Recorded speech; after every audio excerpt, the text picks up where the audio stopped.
Welcome back to Sims for Beginners. Last episode we talked about cheats, build mode, how to use the gallery, and camera controls. If you need any of that information, go check out the last video. Today we're going to talk about gameplay, secret hidden things, and custom content and mods. Let's get started. There are so many different things that you can do in gameplay that we could never go over everything in just one video. And I actually don't even do a lot of gameplay on my own anymore as well, so I'm not going to be the best source of gameplay information. So we're only going to go over a few basic things to use live mode, and then a few hidden things that you can do in live mode as well. I will also link more thorough gameplay tutorials down below if you need it. When you go into live mode, there are a few buttons up here. Some we've gone over, some we haven't. So this one right here is for the floors. If you press the down button, it will lower the roof so that you can actually see into your house. Now, if you have more stories, obviously it's going to be more effective because you'll have more stories that go up and down. It'll basically lower the roof for you. This next button is the walls view button. So there's really three ways to play with the walls. There's either all the way up, all the way down, or half walls. It's really up to you on what you like to play with. I like to use half walls most of the time because then I can see the stuff on my walls and my decorating doesn't go to waste. This button here is really nice. So say you take your sim somewhere else on your lot and then you can't find your house because some areas have a lot of area that you can go to without having to leave your neighborhood. So say you go over somewhere and you can't find your way back. So you press this button and it'll center on your current lot. So it'll center on the lot and take you back to your house. This button is for camera controls and I have a whole video about this on its own that I will link below for you in case you need that. This is the notifications tab where you'll get any notifications. So if someone comes over to your house, if anything pops up, they'll be right here, and then you can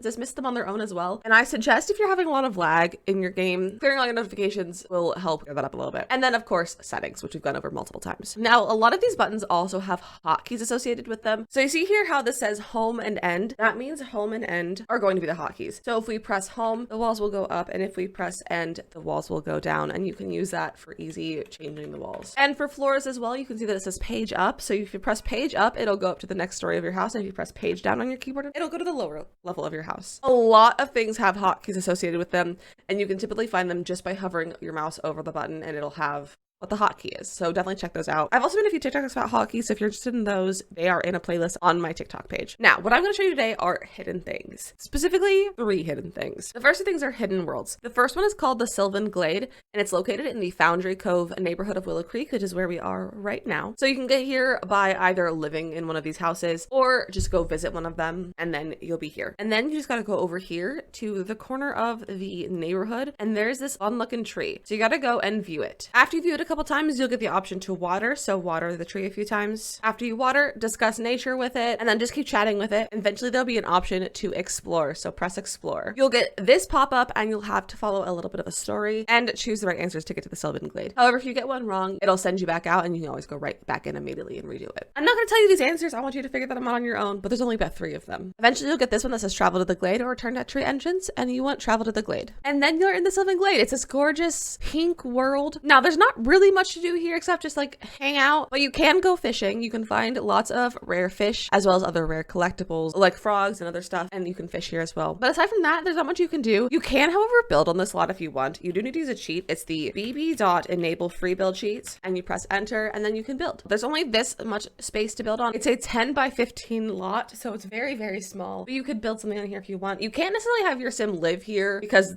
everything will be coming from their house, but you could have them like pretend to live here and just go home once in a while to, get your mail and things like that. It's also enough space for like a little bit of campsite or something. It's totally up to you. To go home, all you gotta do is press this little button down here that says go home, or press the tree and click go home and they will head home. The second hidden world is called Forgotten Grotto. Now this one can be accessed in 2 ways. It can be accessed through the Acquisition Butte neighborhood. So basically it's behind the land grab house, so you can go to their house and just go searching for it. Or you can also access it through the Desert Bloom Park, and that's where we're going to go for this one. Once you're here, you're going to find it. I'm not going to show you exactly where to find it so you can have a little fun looking for it. But once you have found it, it'll look like this. It's an abandoned, covered up mine shaft. Now to go into it, you have to have handiness level 10. To get that skill, you can get it by repairing or upgrading objects in your home and using the woodworking table, or you can just use a cheat. So now that our sim is level 10 handiness, we can go ahead and break it open. And then hit explore, and it'll pop up again with another little story to go through that you have to find the answers for. And don't worry if you get the wrong one, you can just restart it immediately. And again, just like the last one, it'll come with a pop-up that says travel to grotto or return to cave entrance, so we'll travel to the grotto. And you'll be in the Forgotten Grotto. This world it's very similar to the Sylvan Glade. There's not much to do, but there are collectibles that you can find. There's also a random toilet over here. Don't know what that's for, but there's a toilet if you want it. And there's lots of fishing spots and just things that you can collect around here. And again, you can also build on this lot with the bb.enable free build cheat, and it's another small lot that you can build on. And again, to return home, just click on the little home button or the mine entrance. Those are both of the base game hidden worlds. Now we're going to talk about a secret aspiration. This aspiration is called the grilled cheese aspiration, and to unlock it, you have to have your sim eat 3 plates of grilled cheese in a row. So we're just going to have Easton cook up some grilled cheese real quick, and now he's eating them, so you just have to make sure he eats 3 of them in a row. So we're just going to queue those up right now. He's on his last piece of grilled cheese now, so you'll see in a second once he finishes it,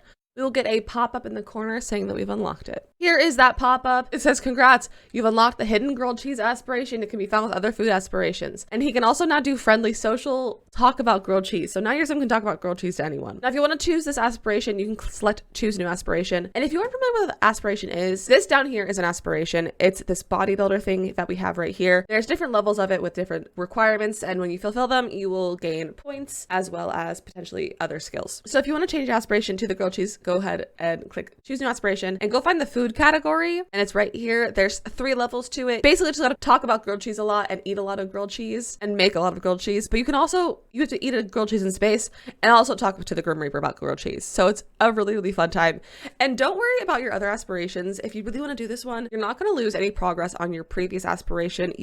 It'll just pause and you can come right back to it after you finish this one, or you can just jump between aspirations as you choose if you don't want to just do one at a time. So those are our secrets for today. There are a lot of other secrets in this game, so if you want me to cover them in another video, let me know down below. Finally, let's talk about Sims challenges and mods and custom content. So if you've ever played The Sims or watched anyone play it, you probably know what all of these are, but in case you don't, let me tell you. Sims challenges are challenges made up by the community. They are an unofficial challenge. They're not built into the game. However, the game itself has acknowledged these as something important to the community, so they have added in scenarios as a way to kind of have challenges built in, but most challenges are not built into the game. They're just something you can do in your game to spice up your gameplay or try something new. There are hundreds, if not thousands, of challenges that you can try, or you can also create your own. There's nothing stopping you from creating your own if you want to. I would say that probably the most popular challenge in The Sims is the 100 baby challenge, where you have one sim that has 100 babies with 100 different sims. It's relatively hard, but it's really, really fun. I wouldn't suggest it as your very first Sims challenge, but it's quite fun. And if you want to see that, I do have a series of that going on here on my YouTube as well as on my Twitch. If you want to check those out, you're more than welcome to. There's also so many on YouTube, so feel free to go check that challenge out. There's also lots of the challenges like the Not So Berry challenge created by Lil Simsy and Always Simming. There's legacy challenges, the Black Widow challenges, Rags to Riches, Decades challenges, and so many more. There's literally so many challenges, and there's a lot of like sub challenges within challenges. So there will be like a legacy challenge, but there's also the Not So Berry legacy challenge, or a short lifespan legacy challenge, or all these other kinds of ones built into these other challenges. It's really, really fun. These challenges are comprised of different instructions that varies on what your sim needs to do to complete each section or each generation. It can be things like having certain traits, completing aspirations, having life goals, and it could literally be anything. A lot of challenges also will have a point system attached to it if you want to see how many points you can get. So if you want to play for points, you can do that. I've never done that. It's a totally optional thing,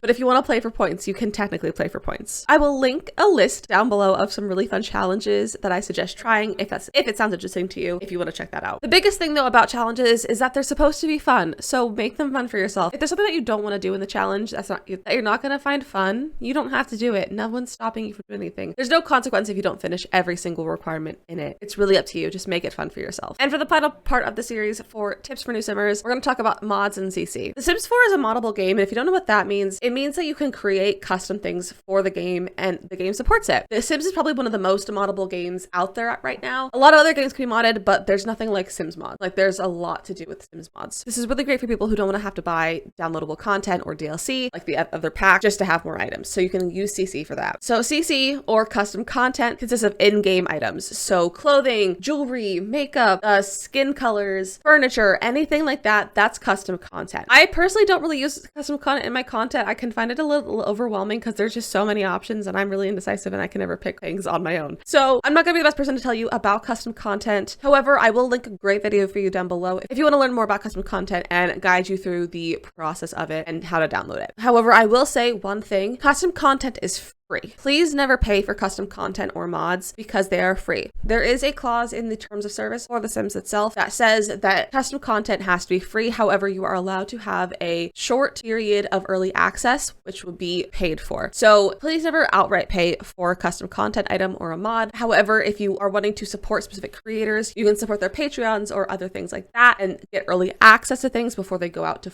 public. But never pay actual money for just one item or like a few different items. Please never pay money. There should be no transactions to actually receive the custom content. Any money that should be passed through this is through supporting the creators and then in return getting early access to things before they go public. And if you have any questions about that, feel free to leave it down in the comments below. It can be a little confusing with the rules and everything for custom content, but I'd be happy to answer them down below if you have any questions. Now, moving on to mods. So mods are modifications that can be used to add additional features or to change the game functionality. There are lots of different types of mods that you can use. Honestly, if you're really interested in using any sort of mod, I highly recommend just Googling Sims 4 mods, because that's where you're going to find some really great information, especially if you don't know what you really want. If just doing a straight Google search is a little intimidating for finding mods, I will leave a link down below of some really great mods for you to check out. Personally, like I said, I use a few different mods. I actually use 4 mods. I use MC Command Center by Deaderpool, UI Cheats by Werbasu. I think it's pronounced Werbasu. I could be wrong, but I think it's Werbasu. Both of which give you more ability to control your gameplay. And then I also use Better Build By and Tool by Twisted Mexi for build mode. All of which are great mods. I highly recommend checking them out. They also are in the link that I have down below of a list of mods that you can use. To download mods, you'll typically get the link from the creator's website or their Patreon or their Discord server or maybe even like their Twitter,